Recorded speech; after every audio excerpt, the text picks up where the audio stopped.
Everyone thinks of South Korea as futuristic cities, traditional culture and K-pop, but 63% of the whole country is covered in forest, with 21 national parks.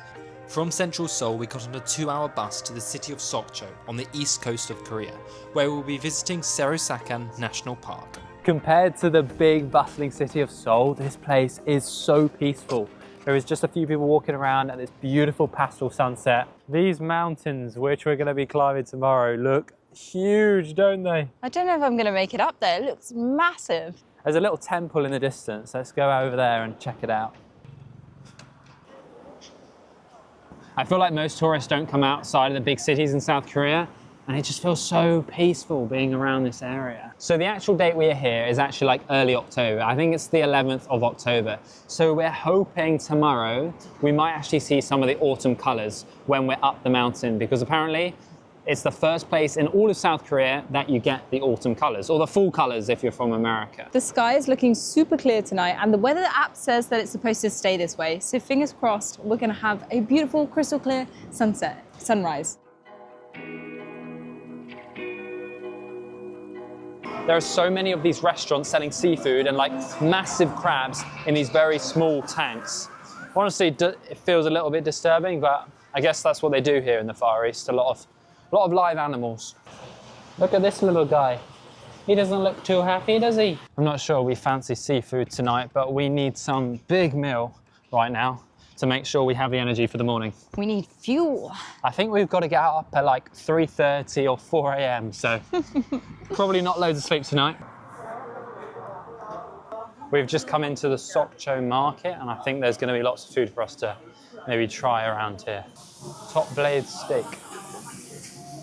Maybe we go for this. Premium beef.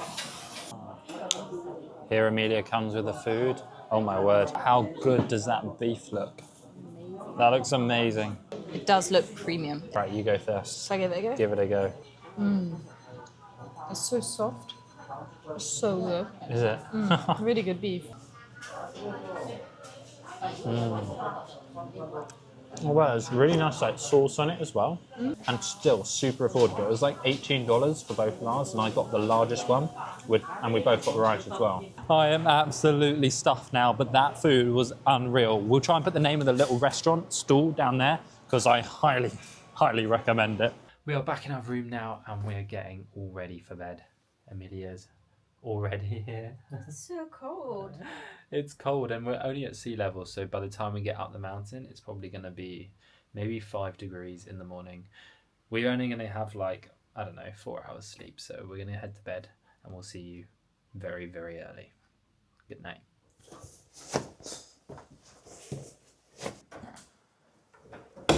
Good morning, guys. It is currently 4 a.m.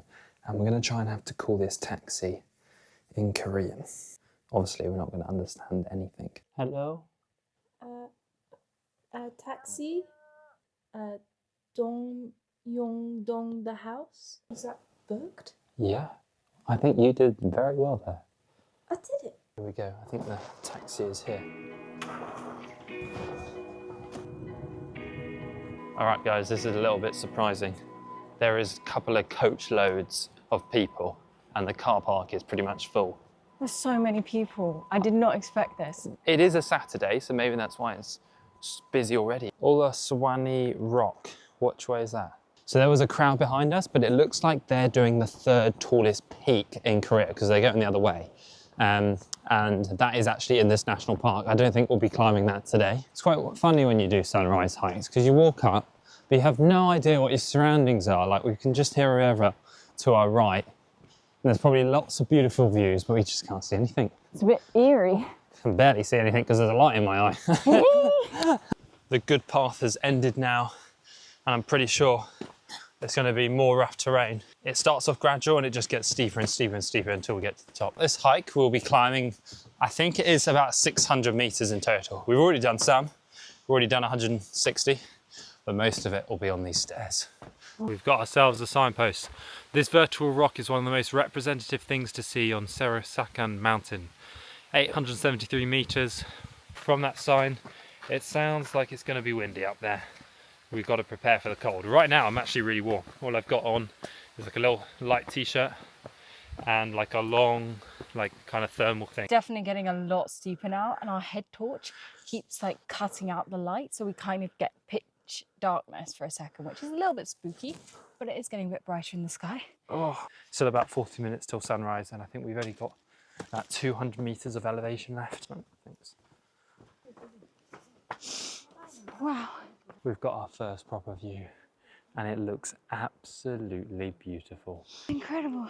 It is beautiful. See the start of the golden on the rocks, on the mountains over there. I think over there, that's the third tallest peaks. We've had to put the hoodies back on. It started to get a bit windy, like super windy. Just all of a sudden, it just got really windy when we went round the corner. So wrapping up, ready to go. I want to take a little pause there because I want to share with you guys a little travel hack which I've been using every single day for like the past 2 years. Airalo have been a game changer for me staying connected whilst traveling. If you know me, you know I'm a little bit obsessed with staying online. Before I even landed here in South Korea, I actually have my Airalo eSIM downloaded already on my iPhone. So the moment I landed, I was instantly connected. This just helps us to keep safe, whether that's ordering a taxi, figuring out how to get into the city, or just letting our parents know we've landed. There have been a couple of hilarious moments in the past where we've had to rely on our Airalo eSIM to kind of communicate with other people when we've been in China or South America. It could have been stressful, but instead it turned into a fun story I'll always remember, which is why I highly recommend downloading the Airalo eSIM app now. Airalo covers you for over 200 countries and regions, so you're set no matter where you go. So just download the Airalo app and skip all that hassle of trying to hunt down a local SIM card. Plus, you can actually keep your regular SIM in your phone already, which means you're still going to get texts and calls from family and friends back home. To get started, all you need to do is download the Airalo app, get an eSIM compatible device and an unlocked device, and you're good to go.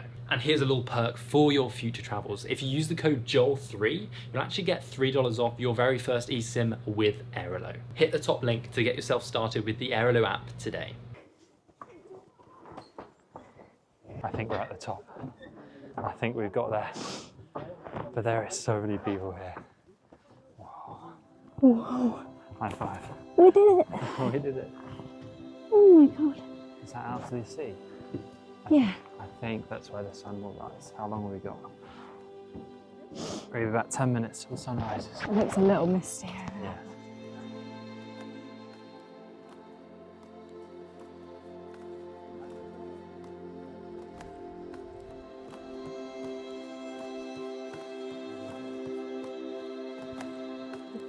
Wow. These views are insane. I can't believe what I'm seeing right now. It's so perfect and it's so like crystal clear this morning. I feel like you can see for miles. There aren't too many like tourist foreigners here at the moment. Maybe they come later in the day, but this spot should be more well known. It is absolutely beautiful. It's pretty bright now. The sun's been up for maybe 20-30 minutes and this area is just so beautiful. Amelia's trying to keep warm because she's getting cold. Doing some exercise. It doesn't make sense. I've got so many layers on, but I'm still cold. And I've got the hiccups for some random reason, probably just because I ate some walnuts and I don't know, nuts often give me hiccups. I don't know why. Can anyone explain that? Is anyone a scientist or a hiccup expert? There we go. Because it's only early October, there aren't loads of full colours. There's definitely some, and you can really see it in the higher elevations, but as soon as it drops down, it goes very green. But if you were maybe 2 or 3 weeks later, towards the end of October, I think this place would be like full of the full autumn colours. We're just walking up to the kind of third viewpoint there, and all the people, Joel's got the hiccups, all the people have kind of cleared away now, and this one looks so cool. Look at that. You can, oh, sorry, I still got the hiccups. You can really get a perspective of how cool these rocks are. They're just so unique. What's the best way to get other hiccups? Please leave them in the comments. We started walking down now because it was getting so cold at the top. But I have to be honest, coming up and obviously walking down as well, the staircase to get up here is incredible. Like probably one of the best I've ever seen because it's got like these cushioned bits. So every time you step, you feel like you give a bit. So it's not like slapping your feet on concrete. Now here we go, guys. Even though I said we're a little early for the autumn fall colours, we've still got a little bit of red. How beautiful is that? It's just the odd tree here and there. But generally, especially over the mountain in the distance, as you probably saw earlier, it is definitely some autumn colours as you get probably above 1,000 metres. Badminton. Yeah. Why? Why have you got a badminton racket? Train. Wow. Very good. That's an odd thing to carry up, but apparently he's training. I'm a big fan of badminton. I was playing a lot whilst I was living in Bali, so that's why I was asking. I was like, want a game? The way down has just started to flatten out a little bit more. But look what we must have passed in the dark. Look at this huge rock. It is absolutely massive. I didn't even see it on the way up. Neither, but it also has engravings and like, I think that's traditional like Chinese writing. Wow. Obviously, I don't know what that says. It is definitely starting to get a little busier now. It's about 8:30, so that's when the crowds start to come. But just to remember, it is a Saturday, it's a weekend, and the autumn colours are starting, so it's probably quite a popular time to come. Now we're walking down in the light, we can actually see the environment, the surroundings we were walking up in, and the mountains around here are absolutely huge. They didn't look as big when we were up that other mountain, but look at these in the distance. These are over 1,000 metres, taller than any mountain in England. As we're walking down, there's this beautiful river right through the middle of the valley, and it looks so beautiful and refreshing, and I kind of want to swim in it, but I know that that will be freezing. We've just come across this beautiful temple and this writing, and I wanted to have a look at this because I think the top and the last 3 characters is traditional Chinese and the bottom 3 characters is Korean, but please correct me if I'm... Ah, so peaceful. So I think this is drinking water. Let's just, can you translate that? Yeah. And make sure we're not gonna give ourselves some food poisoning. Can we drink? Do we drink? Oh, with this?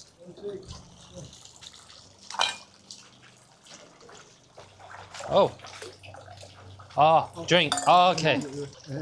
Thank you. Thank you. Right, I'll give it a taste. Hopefully it's good. That's really good. Right, Fresh? let's fill up the water bottles. So this is a Buddhist temple and it was actually made in 1647. It's been destroyed a couple of times, but they've remade it. And what a beautiful place to come and worship in between these mountains.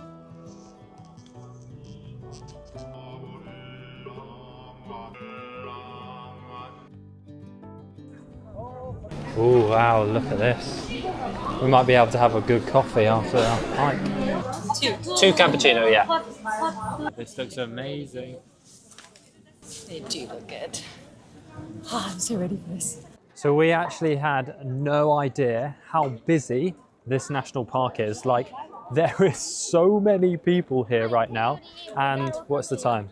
It's about 11 a.m. So there is crowds here, probably because it is a Saturday.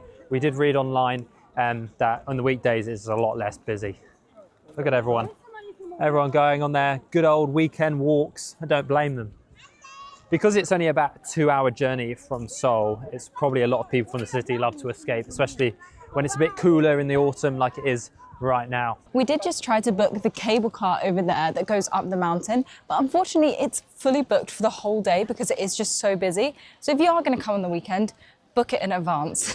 Because it is so busy now, we're actually going to head back on the bus to the city of Sokcho. To get back, we're going to try and take the bus because it's going to be a lot cheaper than taking another taxi.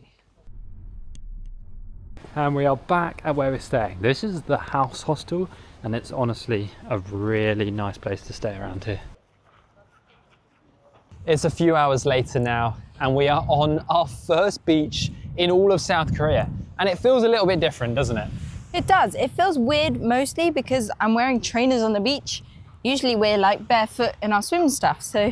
We got trousers on, shoes on our feet, and we're walking really oddly, trying not to get sand in our shoes. I think I've already got some. Yeah, probably. We spent most of the afternoon just kind of relaxing, watching some Netflix, something we don't do lots whilst we travel, so it was nice to relax after that early and quite steep hike. But what a beautiful way to end the day, hey? It's so beautiful and this sunset is so perfect. We've got the mountains in the city behind us, and then the beach here. Coming to an area of South Korea which doesn't feel quite as touristy and is just out of the main cities feels so nice. I'm really glad we've come here because it just gives you a different perspective of the whole country rather than just the big cities.